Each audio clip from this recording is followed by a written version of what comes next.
Right, hello and welcome to The Measure of Things, a podcast brought to you by Stabila. Each episode, we sit down with guests from across the world of construction to uncover what's shaping the industry.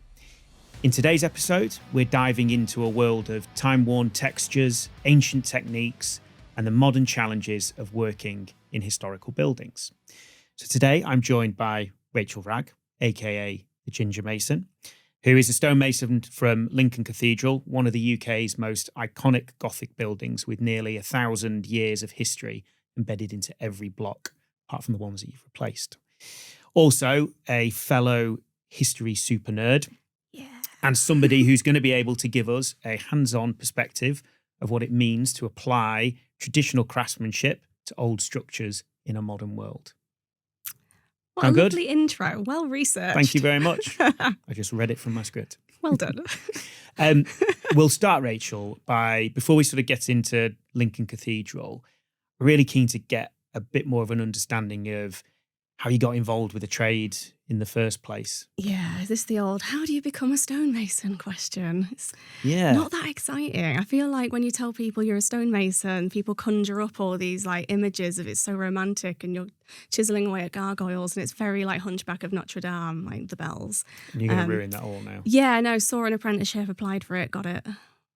It's not that exciting, but it is exciting. I love it. It's great. I saw the apprenticeship and was like, oh, yeah, I want to do that. Like, that looks amazing. But like, when was that? Were you at college? Were you afterwards? Were you doing something else? So the way it happened for me was I went to university first, the way like that kind of route where you do your A-levels and you go to university because it was the early 2000s and you're kind of made to feel like you should go to university. I think like that time period, it was very like there is university and there is nothing. And I think a lot of people my age, a lot of people in their mid to late early 30s were kind of pressured into going to university when I don't think it was the best decision for me.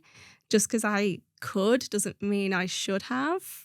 I definitely got a lot more out of doing an apprenticeship later in life, and I wish I'd done that first, but I wish that I had kind of been empowered or almost been given permission to not go to university and be made to feel like there were alternate options.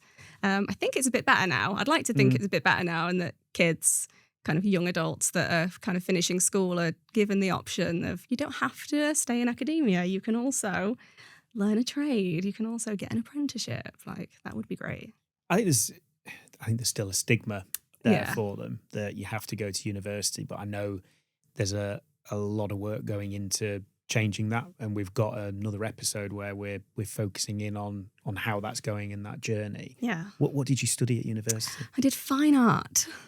So fine art to stonemasonry. Yeah. Was this didn't really know what to do? That popped up and you thought, I'm going to go for it. What, the stonemasonry or the art? The stonemasonry. So I did fine art at university, and I did what everyone does when they have a degree in colouring in. I worked in shops to pay my rent for a number of years because and then there was a time in my life where I had a bit of a break from work. I didn't really like the job I was working at. I ended up working in retail management and that's really stressful, and I'm not very good at people. I don't like being at the front, believe it or not. And being fed up with retail management, I was at a time in my life where I was very lucky that I had a partner who was able to kind of support me while I was having this like self-discovery moment. And then a friend of mine sent me a link to a newspaper article where it was Lincoln Cathedral is looking for an apprentice stonemason. And my friend sent it to me and was like, you should do this. And I was like, yes, I should. Because it's history and it's making stuff and it's working outside and it's all the stuff that I like. So, and I kind of did it not knowing anything about, never having worked in construction, didn't know anything about heritage craft. So I was like, but this seems like something that I would really enjoy. And I was so lucky to have been like accepted on the apprenticeship, and then they just kept me and they can't get rid of me now. How long have you been there for now? 8 years. Wow. I know, ages, isn't it? So it was that pull of working on a historical building. Oh yeah, because I'm a massive history nerd. I always have been. Like, old stuff is the best stuff. So yeah, any excuse to make stuff and work on history, like what a dream. Yeah. So Lincoln Cathedral then. Yeah. Without us delving into an hour-long seminar, Can you give us like a bit of an idea of the history? Because I've never been to Lincoln Cathedral. Would like to go, Yeah. but almost 1,000 years of history.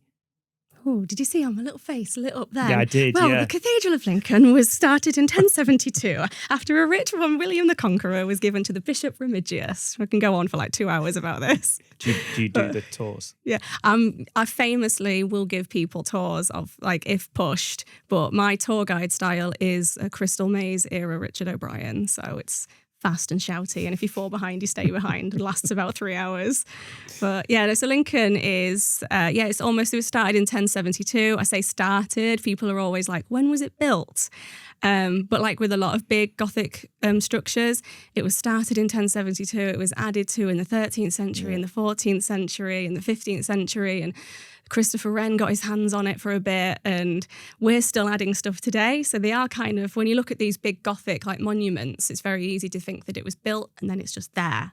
But they're always being added to. They're like a big patchwork of different eras. So you can kind of read these buildings. Once you've worked on them long enough, you can kind of look at a church or a cathedral now and be like, yes, we've got some Saxon and we've got some Norman and we've got some Victorian.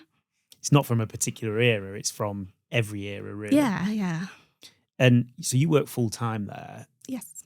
Are there lots of other craftsmen that are working and women working there full time? Yeah, so we're really lucky at Lincoln that we've got a works department. So there are 42 Anglican cathedrals in the country, and 13, have their own works department. So they have workshops on site that are just dedicated to working on the cathedral and the properties. Quite often the cathedral estate does encompass like a lot of houses and properties that are historic as well.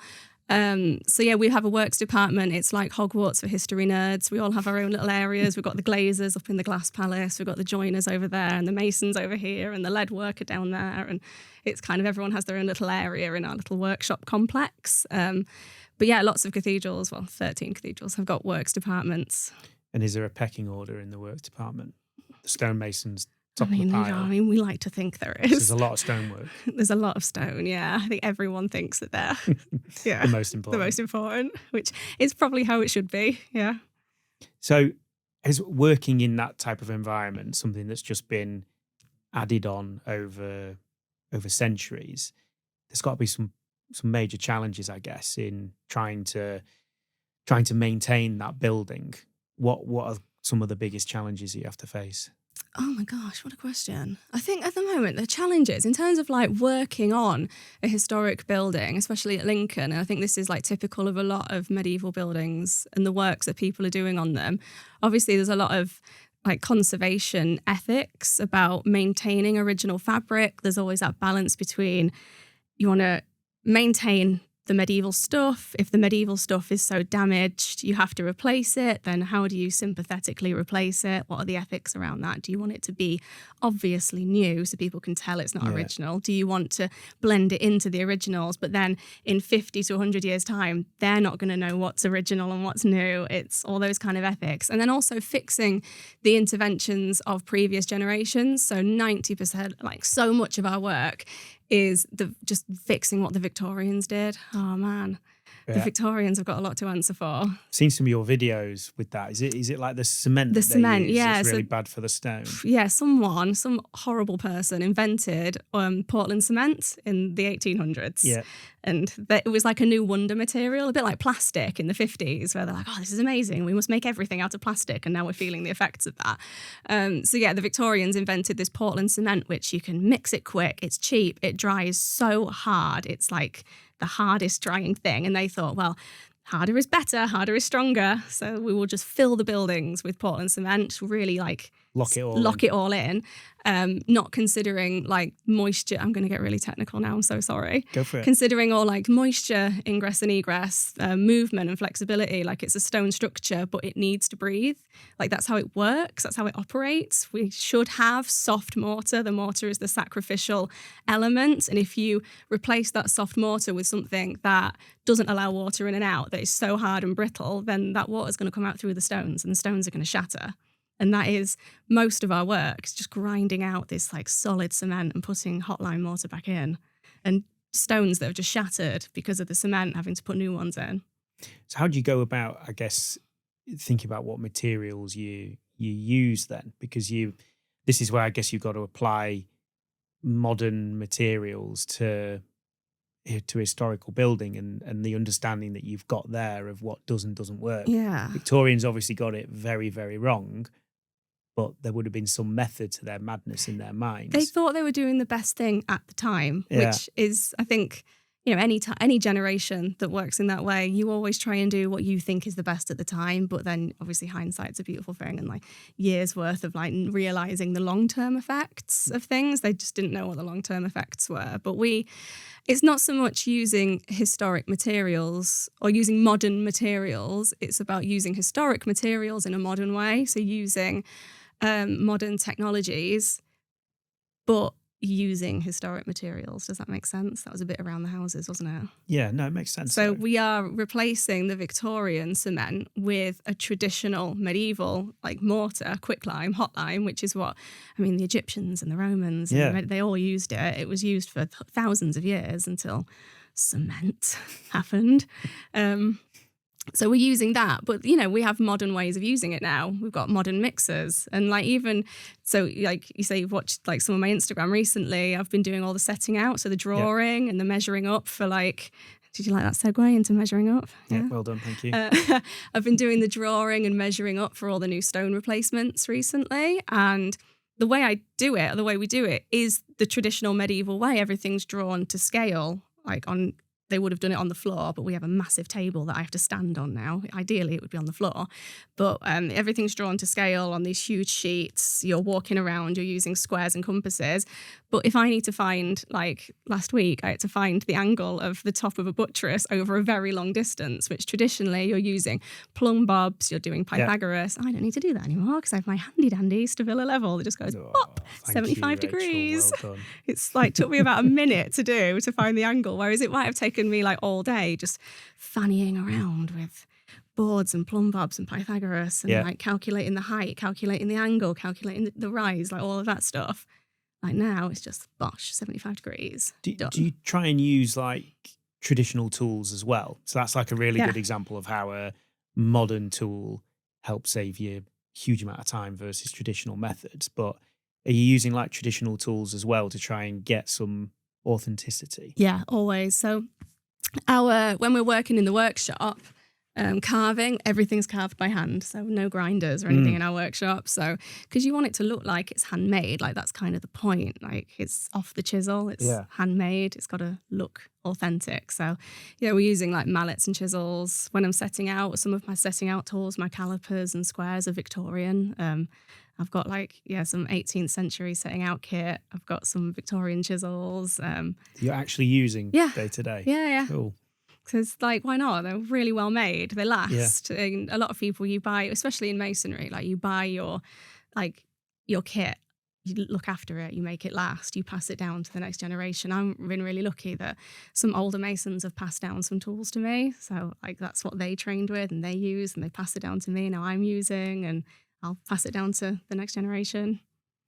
And going back to like when you're doing the measuring and the layout, I guess that bit's got to be it's got to be quite difficult because there's going to be loads of what you do where there's no blueprints, right? There's no blueprints, standard measurements where it's going to be done in a metric scale or it's going to be at a certain angle. Everything you have to take on face value and draw out. Having to reverse engineer, you're trying to figure out what someone else was thinking when they drew this stone. If someone set out a string course that's all kinds of overloads and cavettos and lovely shapes, what were they thinking? How did they do that? You've got to take reverses. You've got to try and reverse engineer what they did. And it wasn't done in inches because it was the 14th century. We didn't have those then. And you've kind of unlocked one of my hyperfixations, which is the history of standardized measurements. Which is really interesting. It is really interesting. Right? Yeah. When every town would have completely different measurements. Yeah. And you come to work in that town and you have to go to the town hall and get their measuring. Yeah, you'd have to go to the scales. guild hall and be like, what is a Lincoln foot? What is a Lincoln inch? What is a Lincoln gallon? What is a Lincoln acre? This is specific to the county and this is how we regulate everything according to the county. It's great, isn't it? it coincides. I'm going to get this bit wrong and probably get told off because I didn't do the research on it first. But it coincides with the setup of Stabila. So when there became a universal European standard of measurement, that coincided with when Stabila first made folding rulers with the hinge to them. Yeah. And it sort of was around about the same time because of standardized measurements to actually make I guess them like you that. could start mass producing measuring tools once there was standardization. Exactly. You couldn't do that before. You'd have to go to your guild hall and be like, I've got this stick. Can you measure out a foot on this stick for me? And this is what I'll use to build my church. Yep. Yeah. Crazy. Good facts, man. Thank you. Yeah. Getting measurement in there. Yeah.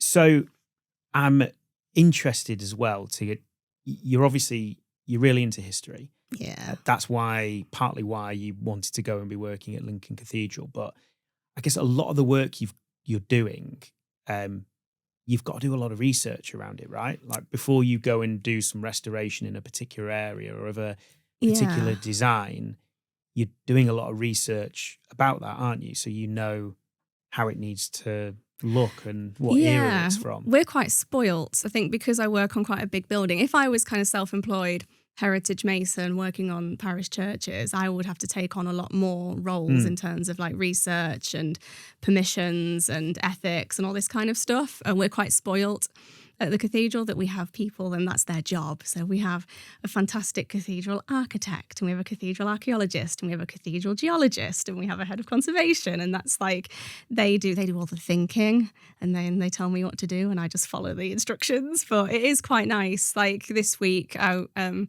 to make it all about drawing again because that's all I'm doing at the moment. So that's like current in my brain. This week I've been trying to figure out the apex of a buttress and drawing a new finial that doesn't exist. We know it had a finial, which is like the fancy bit on top. Yeah. We know it had a finial on it, but that finial is gone. At some point in the last 100 years, it's fallen off and someone's had it. And it's trying to figure out, well, what do I draw? There's nothing there. We have to copy like for like. Like it has to be authentic to what was originally there. So it's running around the building looking for like similar phases of works. Like, well, we know this is 14th century. We know this is 14th century. They were done at the same time. It's going into the archives, seeing if there's any Victorian photos before the finial came off and zooming in and trying to find any photographic evidence of what was there. Going to one of my favourite places, the lapidarium. I know, right? You're going to have to explain it, you know. If you Google the word lapidarium, it literally means stone store. Right. Like, that's not as exciting as, as you think. But that's what we call it. So in the tithe barn, we have a stone store, which is the lapidarium. It just has stuff that's fallen off or stuff that's archived is all stored in there. So if I want to know, well, there's this 14th century thing I'm replacing, or we might have replicas of it in the lapidariums, we go down and we take photos of what's there. So there is an element of research and figuring out, but that's quite unusual for me to make something or to draw something and try and figure that out is quite unusual. I've had to have a lot of conversations with the architect and the archaeologist and head mason about that. Because normally you are just given a drawing and this is exactly how it looks. This is exactly how you're replacing it. So you need to do it like for like. And I guess there's a lot of people that have been there before you. A lot of people that have been masons at Lincoln Cathedral for, well, almost 1,000 years. Yeah. Do you see like traces of them, like in archives that. And in, you know, people scribing, putting their initials in? Yeah, things? not just in like archives. Like we've got fantastic archives at Lincoln. There's like a whole wealth of stuff. But just on the building itself, I mean, it's full of graffiti. Every church and every cathedral you go in is covered in graffiti because they didn't have the same stigma against it that we have now. Now it's seen as like vandalism, but like in the medieval period, it was a good luck thing. Like if someone was going off to war, you'd do some graffiti to protect them, and that was just standard practice. So it's full of great, just people's think, like the way people's brains work is kind of acted out on the building in the form of graffiti. But when you're working high up, which is like in an inaccessible place, like on the roof on the end of a transept or something, and you're removing a damaged stone. A few years ago, I had to remove a capital, like a nice stiff leaf thing that was so damaged. And we took it out and you could see on top the mason's scriber lines, how they'd planned out the carving. So they'd kind of figured out, like, they'd obviously got their square and compass and So you could kind of see the hand of the person that had made this thing 800 years ago in their working drawings. And we find good stuff. I found some medieval glass in the joint of a wall and went off to the glazer and presented him with my finds, and he was very happy. You just find all sorts of cool stuff in walls, which is just like, and also like rubbish, like old wine bottles, but like from 300 years ago, and oyster shells, because that's what they used to eat. And kind of that was their lunch. That was the equivalent of them chucking a crisp packet in the wall, was just chucking an oyster shell in the wall. Well, their rubbish is your treasure. Yeah, the definitely. 300-year-old wine bottle. Yeah. Them's rubbish for you. It's We're like, oh, something cool. to put in the archive. Yeah. I guess with that, you must feel like a sense of responsibility, to all that's past. Like when you're renovating a bit of work that somebody put in originally 800 years ago, there's got to be quite a bit of responsibility there. Yeah, there's a huge amount of responsibility when working on any historic building. Like you have this sense of like, because it's just a lot of history and a lot of pride in your work as well, and you want your work to be the best it can be for the building. And it's a building that people have such a personal connection to, especially like with all churches, like people have very personal connections to them. So there is like a lot of reverence and a lot of kind of respect for the building, I think. Yeah, definitely. Yeah, definitely. And it gives you that emotional connection to the work that you do. Yeah. I think this is where I'm just interested to see how you see how like what you're doing is different to other stonemasons or other trades that operate in different environments, because I think you have a lot of responsibility to get things right, and things can take you a really long time. Yeah. But I suppose your job is more to get it right, whereas people that are, say, operating in a commercial environment, speed comes in a lot more, and it's all more about like efficiency. So I know you've got a really good network of other tradespeople you interact with. Do you see a lot of differences with how they talk about their jobs and you talk about yours? Yeah, you've really you've really hit on like, time. We kind of joke about it and say, well, there's cathedral time, there's normal time, and then there's cathedral time, and stuff does just happen a bit slower because we are using hand tools. We're not using grinders. We haven't got a CNC machine. We're setting stuff up by hand. We don't have CAD. We don't have stuff like that. Because for me, as part of our work, working in a cathedral workshop environment, you put a lot of emphasis on the preservation of the craft. And I think there should be a bit more emphasis on, we're preserving a building, but you should also want to preserve the craft to look after that building. They're both like the kind of weightings, like you should want to preserve the craft. But then, the term stonemason's kind of like an umbrella term anyway. It's not like one job. You have people that are just banker masons. I say just, that's not like what I mean. Like they're only banker masons. Like my qualification is in banker masonry. That's what I trained in. I just happened to do it at a cathedral where I was able to train in like other areas. But some people are on the banker, which is the workbench. I was going to say, what's a banker mason? I could see the cogs. Yeah. So if you're working at the workbench, which is a mason's banker, you're a banker mason, you're carving or using a grinder or like working a piece of stone. You might not get the opportunity to fix that stone on site. You might not be a fixer mason doing the building. Then some people specialize in fixing and they're always on site. They just get stones from the banker shop and they're fixing. And then some people are like memorial masons, which is a whole separate skill, like letter cutters that do headstones. Letter cutting is like a separate, like you can do a whole apprenticeship in that. It's like stunning work. And people specialize in conservation and they go down that alley. And then there's like commercial masonry companies, which again, they might be working on houses and not always an older building, maybe like working on modern houses. You have modern masons that work in a totally different way because you're allowed to use grinders. You're allowed to like get through it quite quick. And if you're on like price work or day rate, like that is going to play a big part in that. Completely different skill, but still a skill in its own Yeah, right. Definitely. I couldn't do it. I'm quite like open about the fact that I couldn't rock up to a commercial masonry workshop and pick up a grinder and start bashing out sills. I couldn't do it because it's not it's just not the flavour of stonemason I am. I mean, I could learn, But like, I couldn't do it now. Yeah. I couldn't be a memorial mason, like, because my letter cutting is woeful and everyone knows it. But like, I specialize in other things. I do the banker masonry, the cathedral stuff, the setting out, the conservation side of things. Like, that's my area. I was going to say, with a degree in fine art, you're probably very good at doing the setting out, the drawings, I getting love all that bit done. Yeah, it's the most fun Yeah. bit. Yeah. When I watch some of your videos, it is quite impressive, the level of detail in them. But like we've gone through before, with no standard of measurement, you have to be so precise. Yeah, definitely. And it's got to match what's there. Yeah. You can't, if you get it like out a little bit, that's quite, if you're doing something that's 3 meters tall, if you get your first measurement like one tiny little bit out, it's going to throw off your whole drawing. And then whoever comes to fix that a year down the line after the stones have been carved, they're going to get up on site, get these stones that have been lovingly worked up there, and it's not going to fit, and someone's going to get blamed. And it will be you. It'll be me. Going to like keeping the craft alive, because I think that's a really important part of this. Is there a community for stonemasons? Do you have the opportunity to interact with other people that do similar things?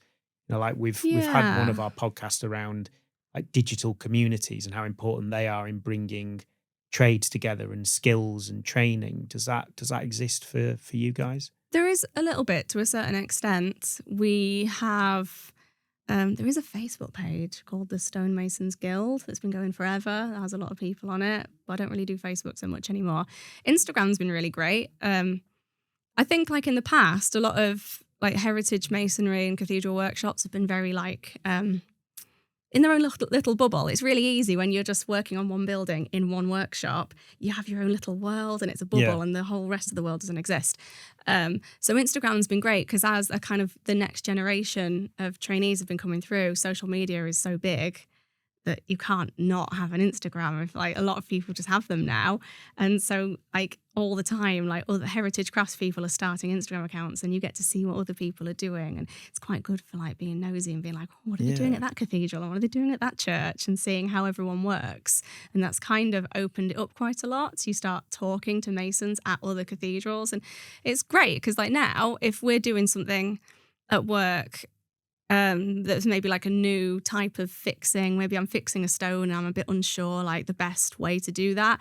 I could message one of my friends at Exeter or one of my friends at like York and be like, have you guys done this before? Like, how did you do it? And it's that like it opens up that communication and it's kind of, it's just opened it up so that people can communicate a lot easier. But did you make those friends through I guess Instagram and being nosy and seeing what people are doing online? Met a lot of people. Instagram's been great for like meeting a lot of people with similar like jobs and seeing what they do. As part of my training, I did a foundation degree, and the organisation that runs that kind of sends the people who are doing this degree get to go and spend a few days at other cathedrals with other cathedral craftspeople. So I spent a bit of time at Salisbury and a bit of time at like Winchester and all these different, so you kind of meet people there and you like form these connections. So like cathedral masonry world is a very small one. There's only 13 workshops and there's only like 7 masons in our workshop and we're kind of like a medium-sized workshop. We're not like the biggest, but we're not the smallest. It's a small world. Everyone knows everyone. Like, but it's why I guess it's important to build and have those connections, because if there's only 13 cathedrals that have works teams, that's not a lot of stonemasons that are specialists in maintaining those type of buildings. And there can't be many other than cathedrals and religious establishments that are buildings that have that type of architecture that are almost 1,000 years old. So it's like really important, isn't it, that you... Yeah, I mean, you say that, there's more than you think, man. Really? Like, there's only 13 cathedral workshops, but there's hundreds of parish churches, like hundreds and hundreds. Every tiny little village will have a medieval parish church in it, and they have to adhere to the same rules. They still have to be maintained and preserved. And there are heritage stonemasonry, commercial heritage stonemasonry companies that specialise in all of these.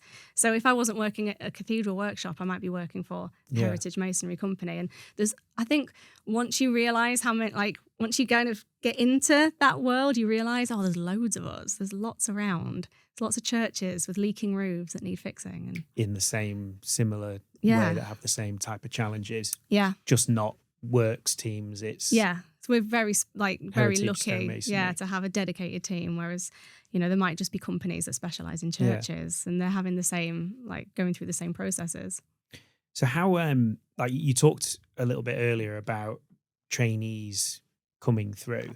Do you have a structure at the cathedral of bringing trainees through, training people, and like how is it getting apprentices and trainees into skilled crafts like yours?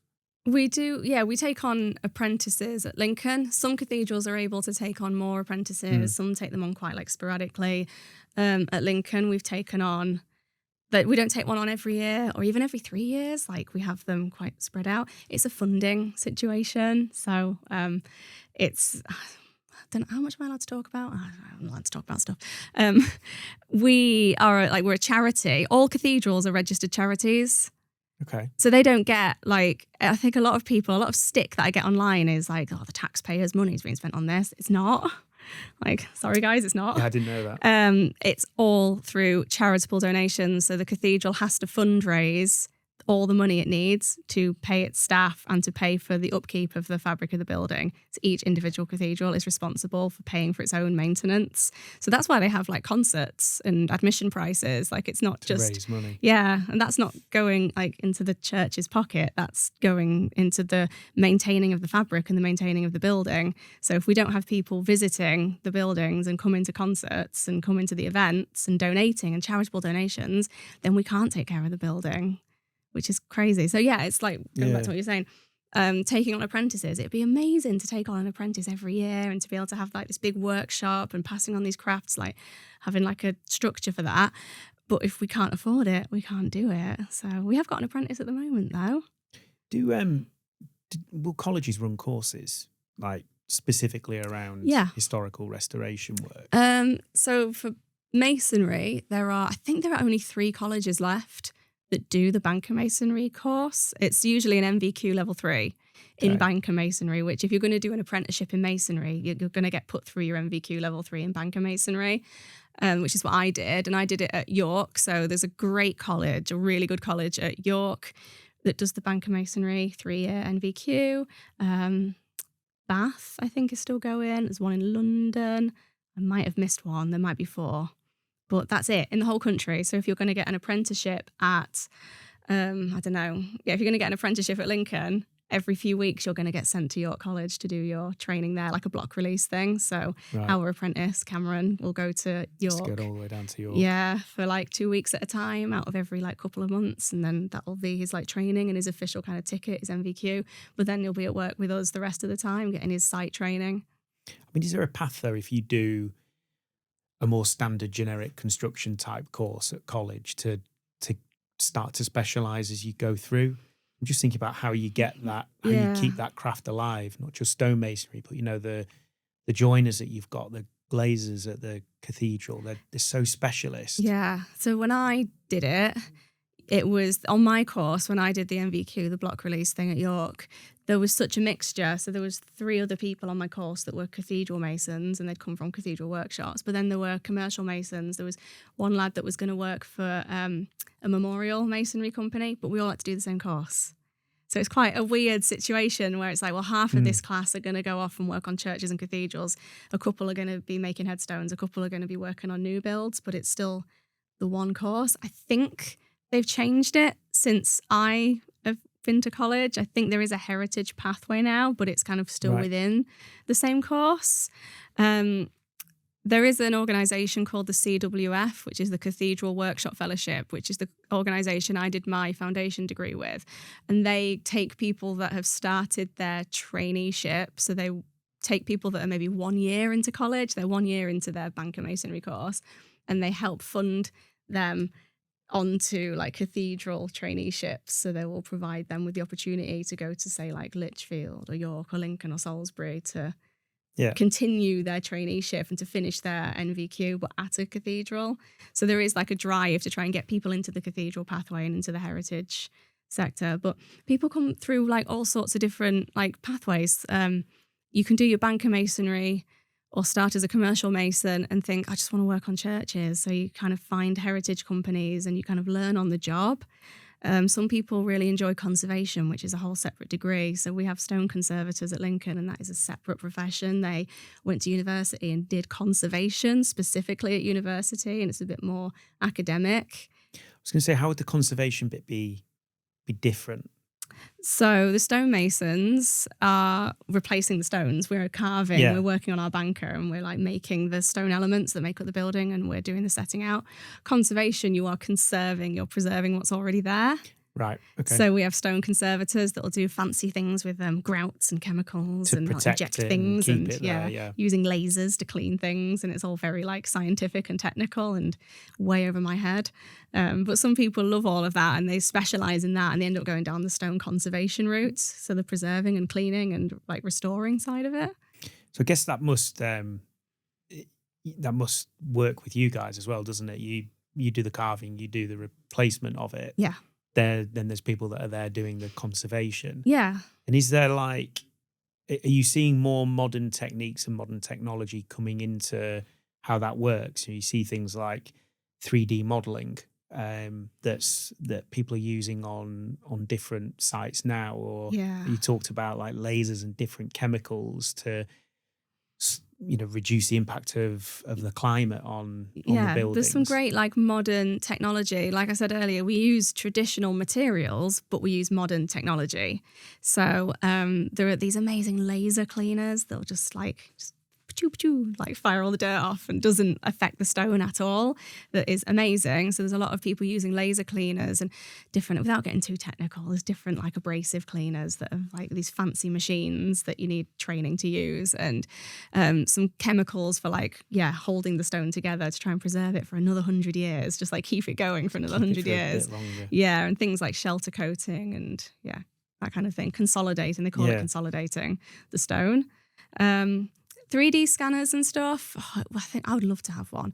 There's a lot of debate about whether like we should be using CNC or whether we should be doing it all off the tools. And I mean, like people use CNC really effectively, and it does work. In like it can save a lot of money. It can, there's a place for it. I think there's a place for technology, but there's a place for hand tools. And I think it's just like, we're in an interesting time at the moment where we're trying to find that balance between this is more efficient and money saving, which is good because we don't have a lot of money, we don't have a lot of time, it's charity.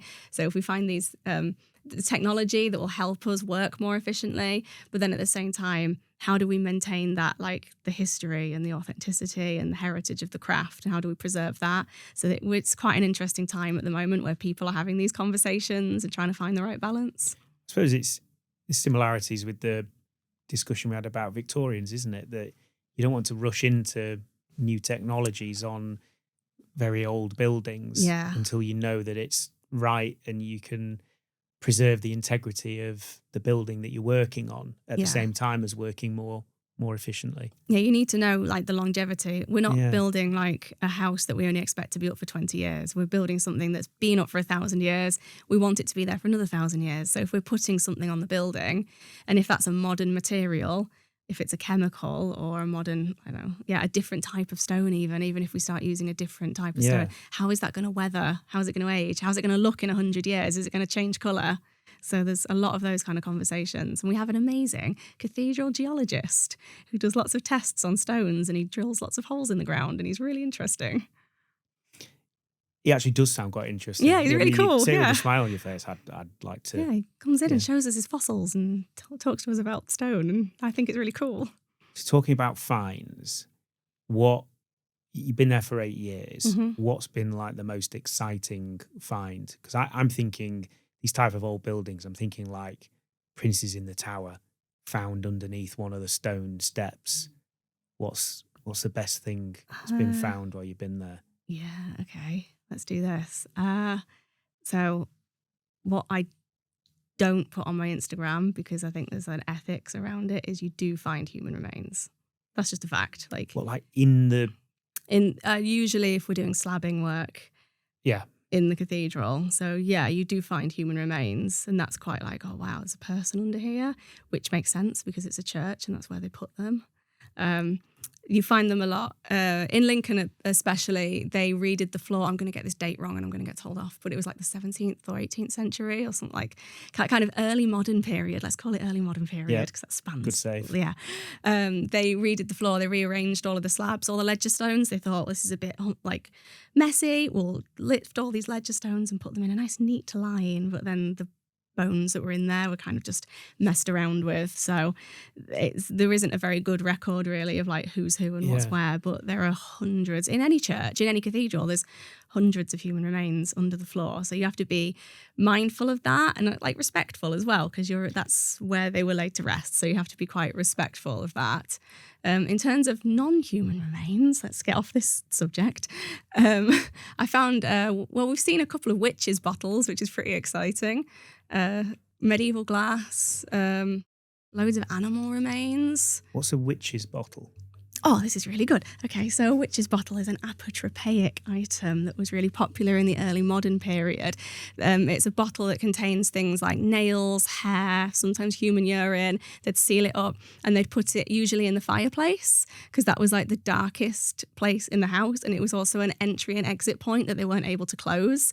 So like at night when it was dark, and they thought that's when all the evil comes out because it's dark and there's no light to drive it away, they needed like an early warning system, like a fire alarm for evil. So they would put this witch's bottle up the fireplace, and if that smashed, that meant that evil had gotten into the house. Please tell me you didn't break one. Oh, we found them broken. Oh no. Yeah, maybe I am the evil.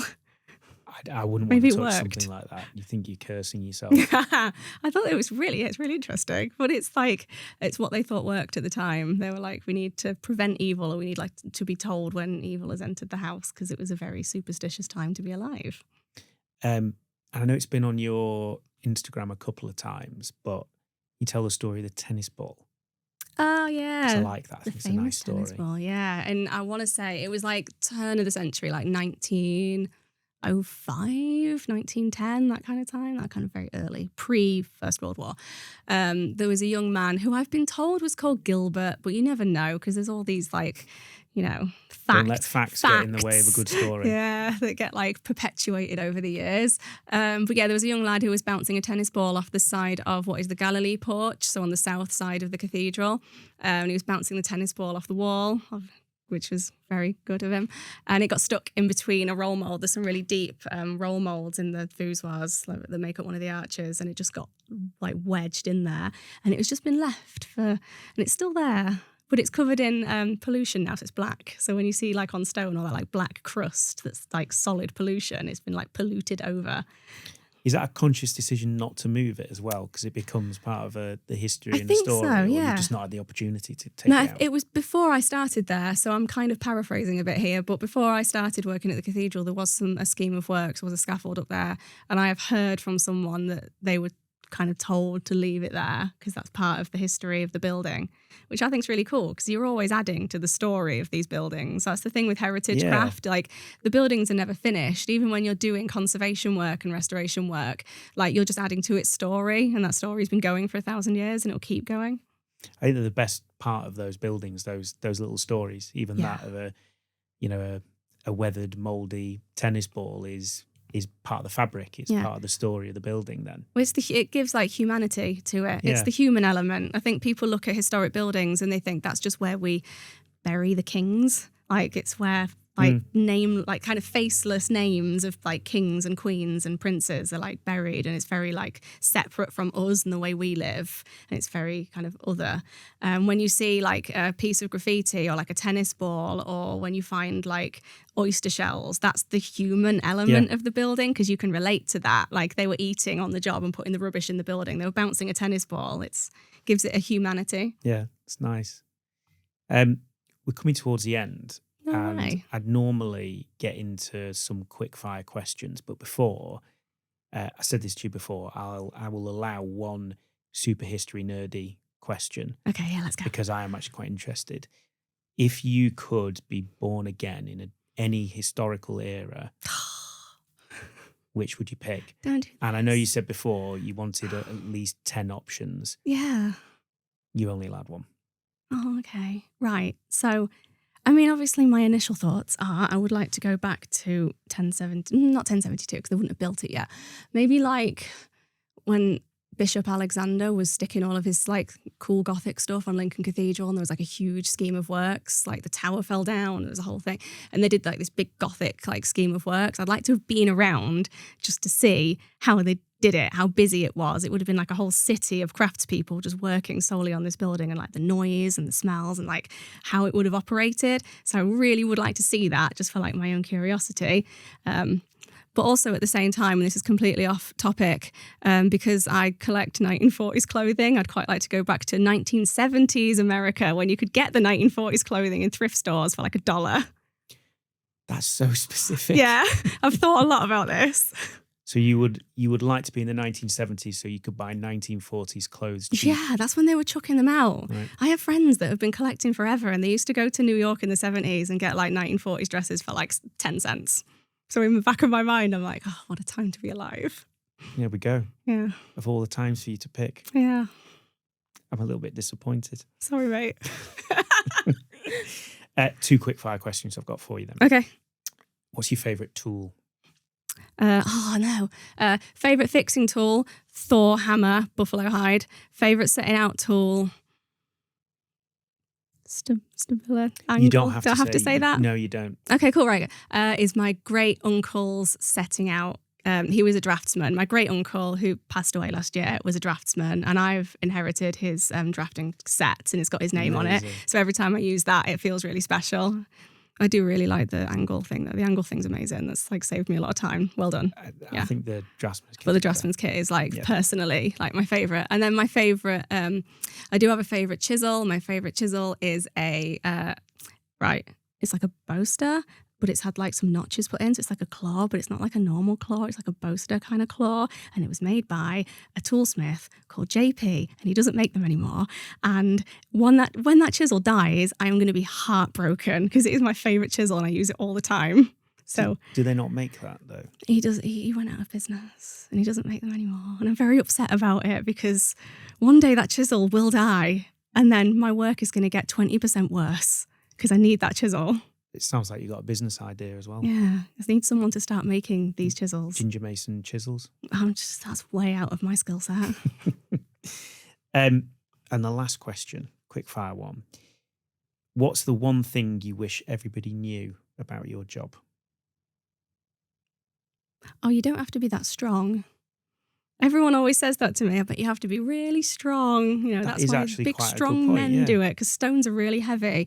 No, you don't. You really don't. We have the medieval masons had lifting equipment. We have lifting equipment. Some of the stones that I stick on the building weigh 1/4 of a ton, and with the best will in the world, even the big strong boys can't lift 1/4 of a ton up a ladder.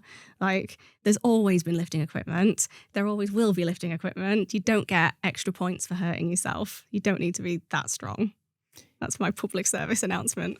Yeah, I think that's quite important because there probably would be a misconception. Stonemason, you have to be big and strong. You're dealing with stone all the time. But from what you've gone through, it's a lot of it is measurement, it's drawing, it's planning, it's precision, and then there's the carving craft. element, there's the crafting element, and then fixing stuff. Like, physically, you have to be able to climb a ladder and like pick stuff up, I guess. But like, you don't have to be like super ripped. Like, I can lift all the stones. Like, you don't need to do that. Don't do that.